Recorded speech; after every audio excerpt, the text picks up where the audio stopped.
àgbéga fàyè rí. Ìgbàgbọ́ wà ní pé bàtí bẹ̀rù làbọ̀ mọ́. Ká ṣiṣẹ́, ká jọlá. Ìṣọ̀kan àmìnira ní ẹ jẹ́ ká máa lépa. Tẹ̀síwájú ọkàn rere àtòhun tó dára.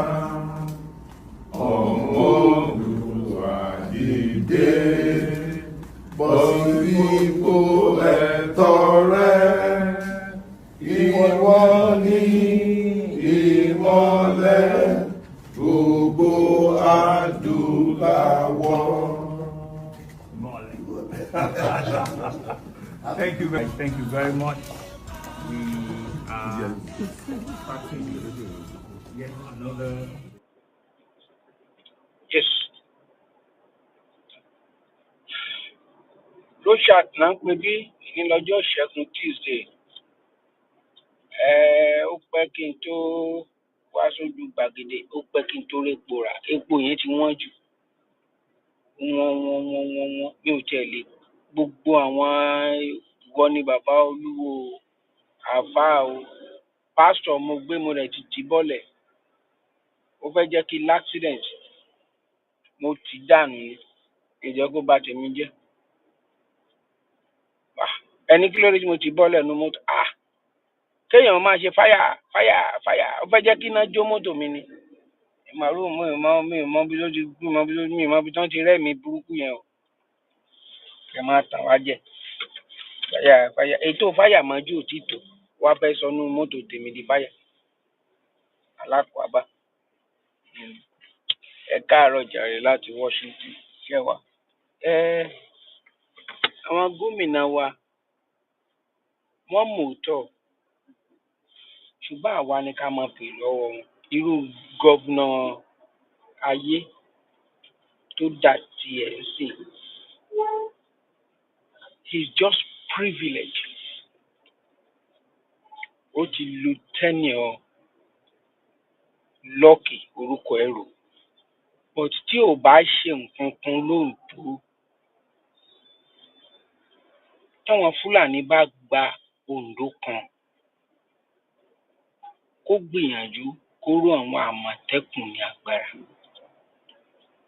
Kó ṣe nǹkan kankan táwọn gómìnà tẹ́ jọ kọ orin ilẹ̀ Yorùbá yìí kó ṣe ká lè replicate ẹ̀.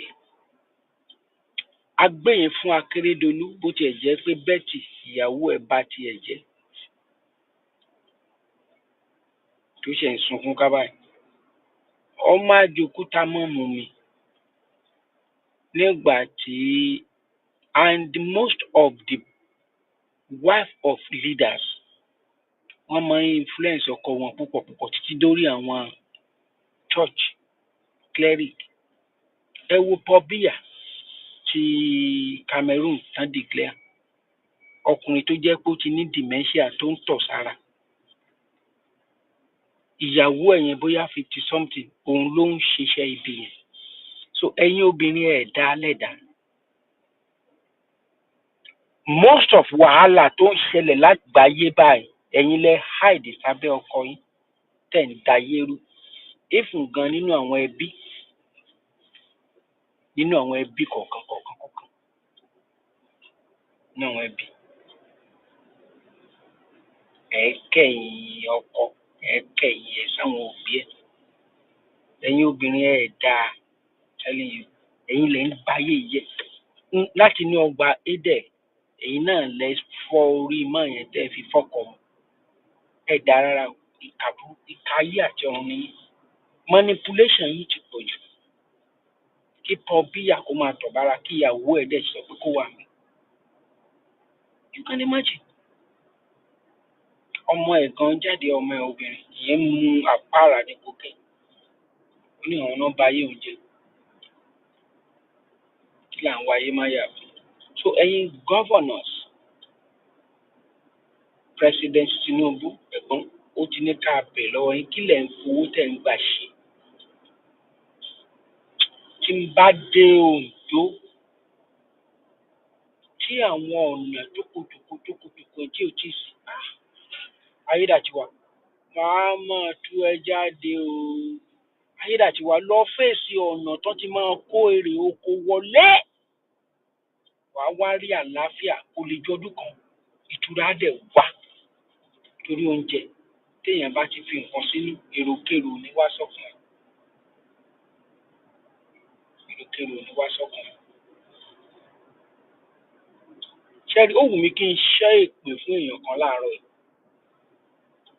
Bàbá mi Michael Awẹ́, mo kí yín, kojú òní tì yín o. Ìyá mi Olúbùnmi, ó lẹ ṣe láàárọ̀ yìí.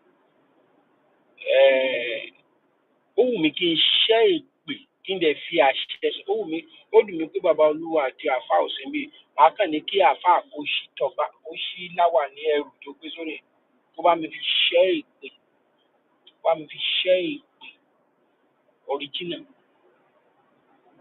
Kó bá mi ṣẹ́ fún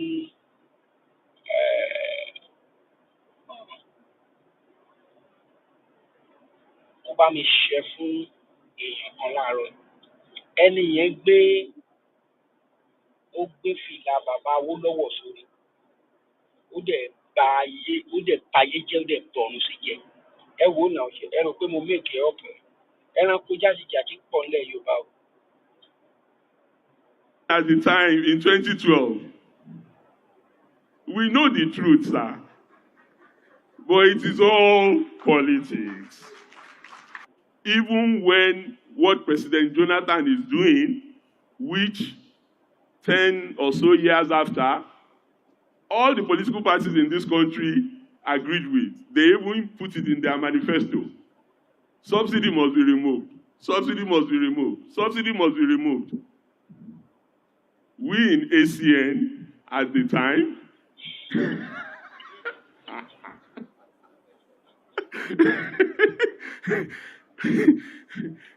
we in ACN at the time in 2012, we know the truth, sir, but it is all politics. Ṣé gbọ́? Ṣé mọ̀ pé àwọn ACN whatever bí ACPC bí akíní kan wọ́n parapọ̀. Ara nǹkan tí mo dẹ̀ ń sọ fún ẹ̀gbọ́n lélẹ̀. Àwọn tẹ̀gbọ́n kó tira. Politician ni politician a máa jẹ́ láyé. Wọn ò lè sọ òótọ́. Wọ́n mú òótọ́ òun náà ni Fáyẹmí ń sọ. Ọmọ Yorùbá lélẹ̀ náà, ilé ò kìí ṣe Fúlàní. Fáyẹmí ni. Ó dẹ̀ dé fìlà Awólọ́wọ̀ lérí.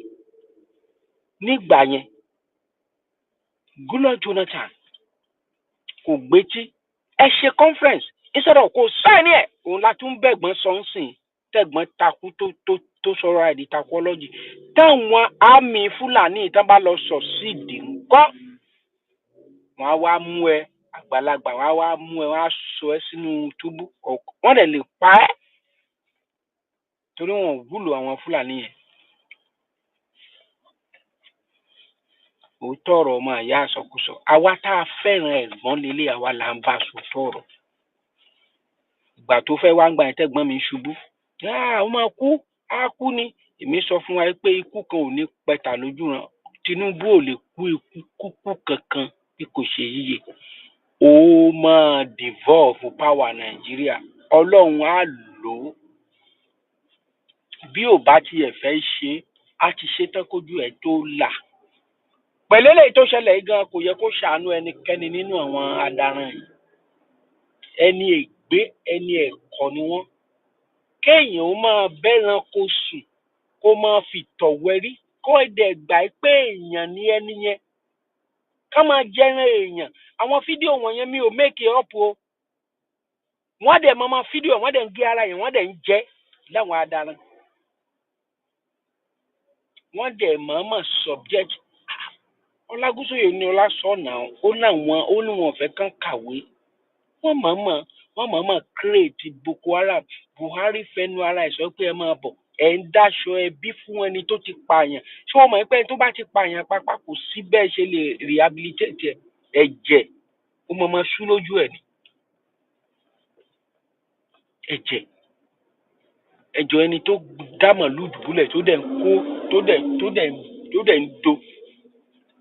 Ẹ jọ̀ọ́ ṣé èèyàn ni? So Fáyẹmí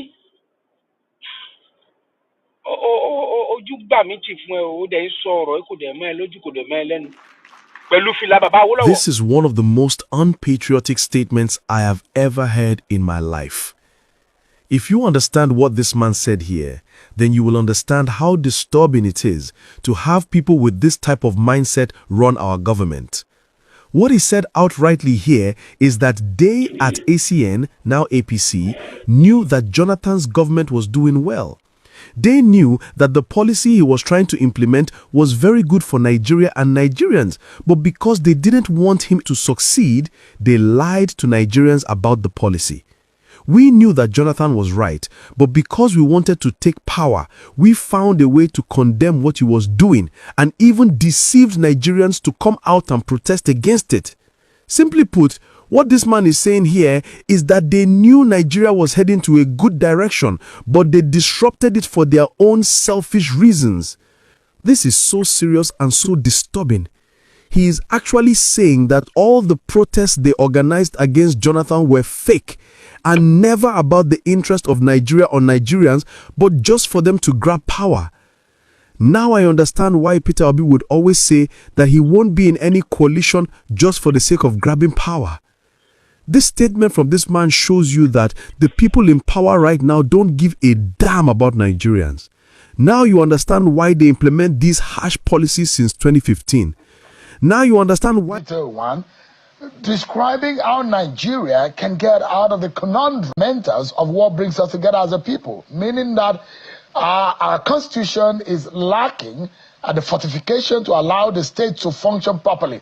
Then the question, do we need a new constitution or we can keep amending this one, or where do we go from here?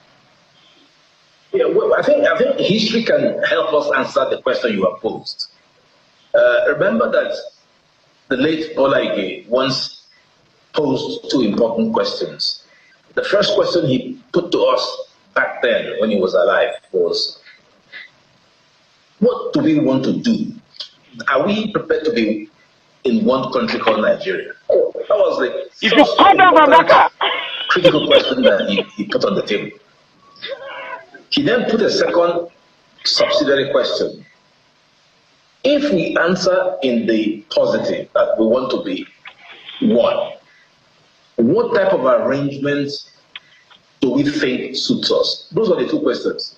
Since Bola Ige's death over 20 years ago, these two questions have been unanswered. And I think that is part of our problem. We all know that we are a nation of diverse people.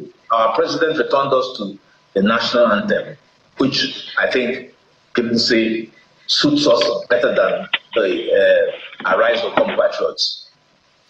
Now, if you have diverse people, then you are looking for a political arrangement that will suit our diversity. That's where federalism comes in. So we agree that a federal system is suitable for Nigeria. The problem is what type of federal system is suitable. There's several. In political language, we talk about centripetal and centrifugal. Centrifugal meaning láti rí mọ̀nì kó dé fìlà bàbá Awólọ́wọ̀. At the time in 2012, kó dẹ̀ sọ̀rọ̀ tó sọ̀rọ̀. we know the truth, sir. But it is all... So kéèyàn dé fìlà bàbá Awólọ́wọ̀ kò sọ pé kó hùwà Awólọ́wọ̀. But Ọlọ́run á dá fún gbogbo yín ẹ̀yin tẹ́ recently sir, bàbá wa Wàsíù Jìnàdù, teaching hospital ní Ìbàdàn. Teaching hospital tẹ́ rí yẹn. Lẹ́nu lọ́lọ́ yìí, tẹ́ bá wo nǹkan tó ń kojú hospital yẹn. Ẹ wò ó. Ibi tó jẹ́ wípé foreigner wá ń treat ara wọn ń bẹ̀. Ọba Saudi ibẹ̀ ló ti wá ń gba treatment. Ẹ dẹ̀ pera yín politician, ẹ dẹ̀ dojú ẹ̀ bolẹ̀.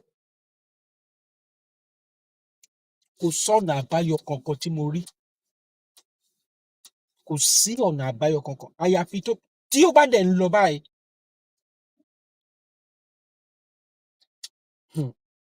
ó máa wà uncontrollable tó jẹ́ pé everything máa dàrú because ìkọ́kúkọ náà ń kàn ọmọ ní school nsìn.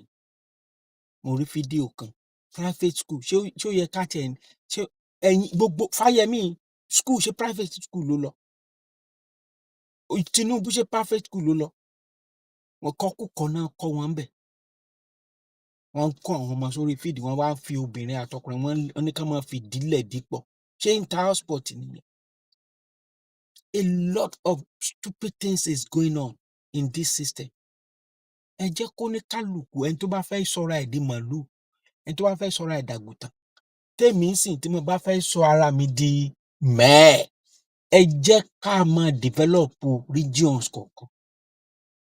A ò sọ táyà agbára ò bá sí lọ́wọ́ ẹ láti ẹ fẹ́ ṣe wọ́ Nàìjíríà, kò sí wàhálà, but let everybody uses what he have to develop his or her region. It is the best way to grow a nation. And bí Fáyẹmí ṣe sọ pé wọ́n mòótọ́ bẹ́ẹ̀ náà lẹ mòótọ́, but ó máa jẹ́ nǹkan ìbànújẹ́ tẹ́ ẹ̀ bá lọ sọ ní ìsìn. Ọ̀dúndún yín ó máa sọ dídẹ̀rọ̀ 15-16 minutes bí kò pé 20 minutes mo tún ń lọ. Màá dẹ̀ padà wá o. Ẹni tó bá ti ní kẹ́ ẹ̀ wá mi ó mà wá. Ẹni tó bá ní kẹ́ ẹ̀ wá wa ó mà wá. Bàbá wa Chinadu, bàbá wa Awẹ́, bàbá wa ìyá mi Olúbùnmi. Ọjọ́ tẹ́yin tútù bá forí sàpáta, ọjọ́ náà lẹwà ara rẹ̀ bàjẹ́. Ó dàbọ̀.